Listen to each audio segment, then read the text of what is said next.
নমস্কার বন্ধুরা, গোপালে হেসেলে আপনাদের সবাইকে স্বাগত। বাজারে এখন প্রচুর ফুলকপি এসে গেছে, আর ফুলকপি দিয়ে আপনারাও নিশ্চয়ই অনেক রকম রেসিপি ট্রাই করছেন। তবে আজকে আমি ফুলকপির একদম ভিন্ন স্বাদের একটা রেসিপি আপনাদের সাথে শেয়ার করব, যেটা ভাত, রুটি, পরোটা, ফ্রাইড রাইস, পোলাও সব কিছুর সাথে খেতে খুব ভালো লাগবে। তাই চলুন সময় নষ্ট না করে রান্নাটা করে ফেলি। আজকে ভিন্ন স্বাদের একটা ফুলকপির রান্না করব, সেজন্য কড়াইয়ে বেশ খানিকটা জল নিয়ে গরম করে নিয়েছি। এর মধ্যে অল্প নুন দিয়ে দিলাম। এবার এই জলের মধ্যে ফুলকপির টুকরোগুলো একটু ভাপিয়ে নেব। আমি একটা বড় সাইজের ফুলকপি নিয়েছি, সেটাকে মিডিয়াম সাইজের টুকরো করে ফুলগুলো ছাড়িয়ে নিয়েছি। এবার 2-3 মিনিট সময় নিয়ে ফুলকপিগুলোকে একটু ভাপিয়ে নিচ্ছি। আর এই ফুলকপি ভাপানো হতে হতে বন্ধুরা, আমি এই রান্নার একটা মশলা তৈরি করে নিচ্ছি। সেজন্য আমি কিছু জিনিস প্লেটের মধ্যে সাজিয়ে নিয়েছি। কি কি আছে সেটা একবার বলে দিই। 2 টুকরো আদা নিয়েছি, একটা টমেটো আছে, 4টে কাঁচা লঙ্কা নিয়েছি, ঝালটা অবশ্যই নিজেদের টেস্ট অনুযায়ী দেবেন। 9-10টা কাজু বাদাম আছে, আর 1 চামচ চারমগজ নিয়েছি। এগুলো সবকিছু একসাথেই আমি অল্প জল দিয়ে বেটে একটা মিহি পেস্ট তৈরি করে ফিরে আসছি। মশলাটা তৈরি করে নিয়েছি, আর ওটা তৈরি করতে করতে 2-3 মিনিট সময় হয়ে গেছে। ফুলকপিগুলো ভাপিয়ে নিয়েছি। এবার গ্যাসটা বন্ধ করে দিলাম, আর এগুলোকে নামিয়ে ঠান্ডা জলে একটু ধুয়ে নিচ্ছি, আর তারপর নেক্সট স্টেপের দিকে এগোচ্ছি।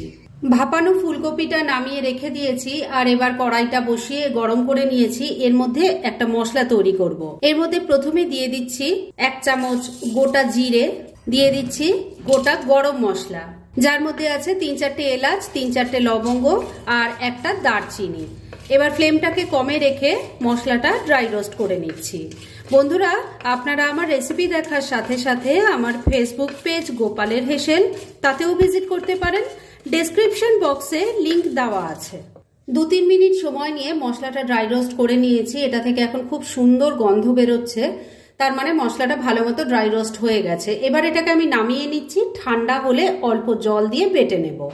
এবার মূল রান্নাটা শুরু করছি। সেজন্য কড়াই সর্ষের তেল দিয়ে গরম করে নিয়েছি। এর মধ্যে এবার অল্প নুন দিয়ে দিলাম, দিয়ে দিচ্ছি অল্প হলুদের গুঁড়ো।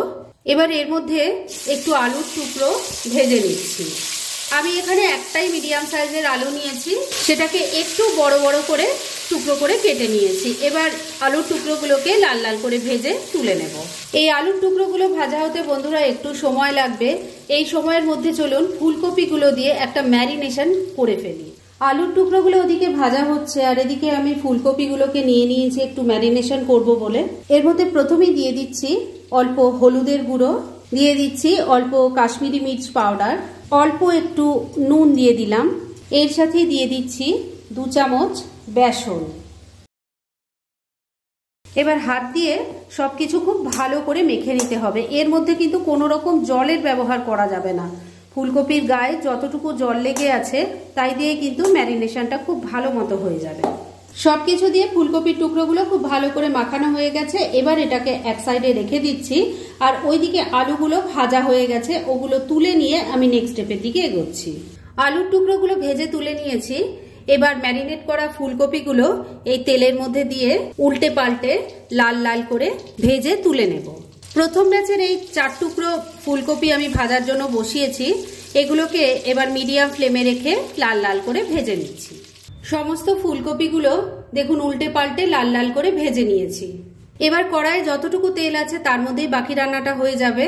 এর মধ্যে প্রথমে দিয়ে দিচ্ছি অল্প 5 ফোড়ন, দিয়ে দিচ্ছি একটা তেজপাতা, একটা শুকনো লঙ্কা। ফোড়নটাকে কয়েক সেকেন্ড একটু ভাজা ভাজা করে নিচ্ছি। ফোড়নটা ভাজা ভাজা হয়ে গেছে। এবার এর মধ্যে তৈরি করে রাখা মশলার পেস্ট, মানে আদা, টমেটো, কাঁচা লঙ্কা, চারমগজ আর কাজু বাদামের পেস্টটা দিয়ে দিচ্ছি। মিক্সি জারটার মধ্যে অনেকটা মশলা লেগে আছে, তার মধ্যে অল্প জল নিয়ে দিয়ে দিলাম। এবার সামান্য কিছু গুঁড়ো মশলা দেব। দিয়ে দিচ্ছি হলুদের গুঁড়ো, এর সাথেই অল্প একটু কাশ্মীরি মির্চ পাউডার। এবার স্বাদ মতো নুন দিয়ে দিচ্ছি, তবে নুনটা দেওয়ার আগে খেয়াল রাখবেন আলু ফুলকপি সব নুন দিয়ে ভাজা আছে। অল্প একটু চিনিও দিয়ে দিলাম। এবার সবকিছু মিশিয়ে নিয়ে মশলাটাকে খুব ভালো করে কষিয়ে নিচ্ছি।